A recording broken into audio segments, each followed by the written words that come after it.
Wa yanbaghi liman kana faqiran ayasbira ala faqrihi. Bagi orang ditakdirkan oleh Allah tidak berkecukupan di dalam hartanya, artinya titipan dunianya nggak banyak, bisa dibilang fakir miskin. Memang takdirnya seperti itu, jatah rizkinya seperti itu, ditakdirkan rizkinya nggak banyak, sehingga apa? Tidak mencukupi kebutuhan.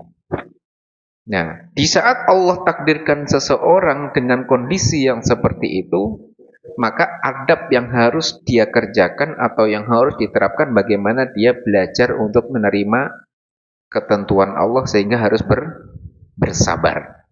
Sabar. Nah, sabar itu tidak diucapkan, tidak juga diomongkan, tapi sabar itu adalah diaplikasikan di dalam kehidupan sehari-hari.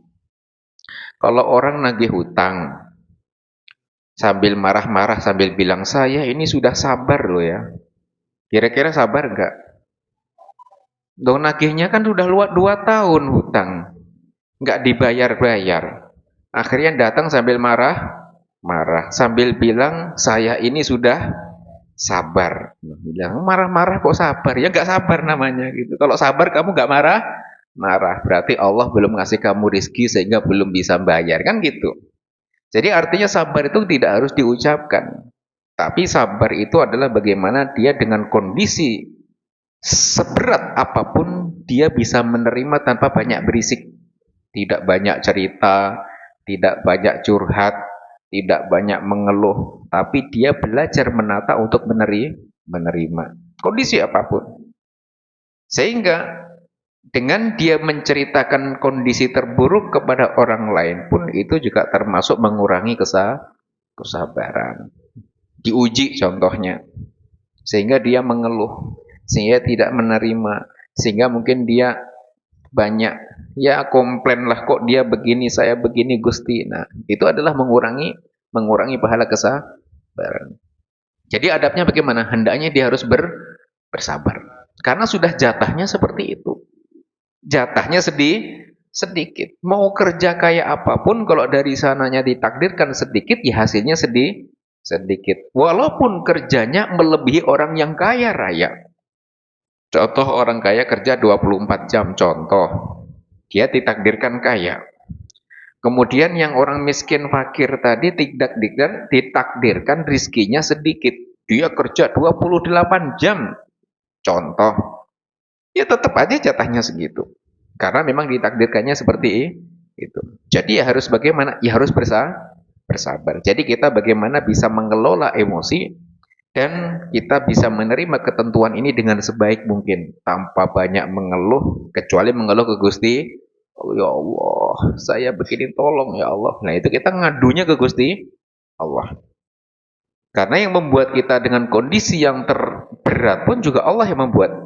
Sehingga yang pantas untuk dimintai pertolongan yaitu Gusti Allah. Gusti Allah dulu kan gitu. Jadi dulu kan Gusti Allah. Wa yaqna'u bima qasamallahu lahu wa yardha 'anillahi fima qadalahu bihi minal faqr. Setelah bersabar, dia belajar menerima. Nah, nerima itu kadang agak berat.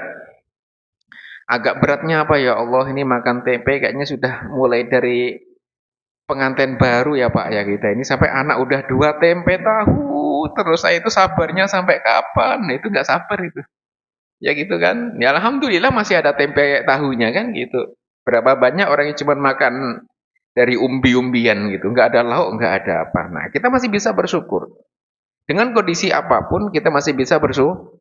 Dalam kondisi terburuk pun saat seseorang nggak bisa makan pun dia masih bisa bersyukur, masih ada hidup untuk dia bersyukur. Karena ibadah sendiri juga bersyukur, kan gitu. Nah, ketika dia menerima kehidupan tadi dengan kondisi apapun, maka itu adalah termasuk ibadah yang dia kerjakan, yaitu menerima ketentuan dari Gusti Allah dan ridha. Makanya kalau di dalam hadis qudsinya Allah menyampaikan fa in radita bima qasamtuhu laka arahtu qalbaka wa badanak. Di dalam hadis qudsi disebutkan bahwasanya apa? Bahwa siapapun yang ridho atas ketentuan Allah, maka hatinya akan dibuat tenang. Dan hatinya juga tenang, jiwa raganya tenang semuanya. Jadi enggak ada apa? Enggak ada kegalauan karena ridho. Ya saya gini karena ridho. Maka akan dibuat tenang sama Gusti Allah. Tapi ada juga orang yang nggak tenang tuh. Ya Allah, kenapa begini? Kan ada juga banyak ngeluh tuh. Ya Allah, kenapa saya sering sakit terus nggak sembuh-sembuh sakitnya? Giginya sembuh pindah ke ini, pusing, pusingnya sembuh ganti batuk, batuknya sembuh ganti pilek, pilek ganti lutut, lutut nggak berhenti berhenti gitu kan? Nah, sehingga banyak mengeluh. Karena apa tadi? Tidak ada seorang hamba yang diuji sama Gusti Allah kecuali ujian tadi semuanya adalah menghapus semua dosa. Boleh dibersihkan nggak mak dosanya? Hah? Dosanya mau dibiarkan utuh, apa boleh dibersihin? Ya sudah, kadang dibersihin dengan hal yang kadang menyakitkan. Makanya ujian-ujian itulah yang mengurangi dosa-dosa. Derajatnya ditambah kan gitu. Jadi ridho, menerima. Wa yardha anillahi bima qadalahu minal faqr. Jadi menerima kondisi apapun yang mungkin dia harus menerima dengan kondisi yang serba kekurangan, kefakiran dan lain sebagainya. Ini harus ridho. Tapi bukan berarti kalau sudah ketentuan Allah dia tidak upaya. Kan saya sudah ditakdirkan fakir, ya sudahlah mending begini saja saya nggak usah kerja. Toh juga kerja nggak dapat apa-apa, tidak. Upaya itu juga merupakan usaha. Kita gerak itu usaha.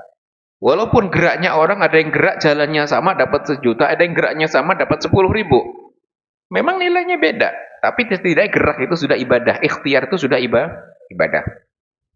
Jadi apa? Jadi harus menerima. Jadi karena harus ingat, karena semua ini adalah ketentuan dari Gusti Allah. Rizki, kemudahan yang kita miliki saat ini, Allah yang menentukan semuanya. Ini punya begini, tetangganya punya ini, ininya punya begini, ini sehat ininya, ini sakit itunya. Itu Gusti Allah yang minta. Sehingga apa? Tidak bisa kita menolak itu nggak bisa. Ada orang yang sudah menjaga kesehatannya dijaga, makan rapi, kena sakit. Ada juga kan? Saya sudah menjaga, tapi kok masih sakit? Nggak bisa juga. Ada juga orang yang makannya jorok, tapi sehat dianya. Ada juga kayak gitu kan gitu. Jadi apa? Jadi kalau ada bilang orang yang awas kalau hujan-hujanan nanti batuk pilek. Ada orang yang kerjanya hujan-hujanan terus nggak batuk pilek, kan gitu.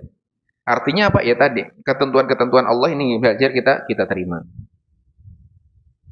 Jangan sampai apa? Jangan sampai tidak meridhoi dan hati-hatilah falyahdhar an yakuna jazuan haluan.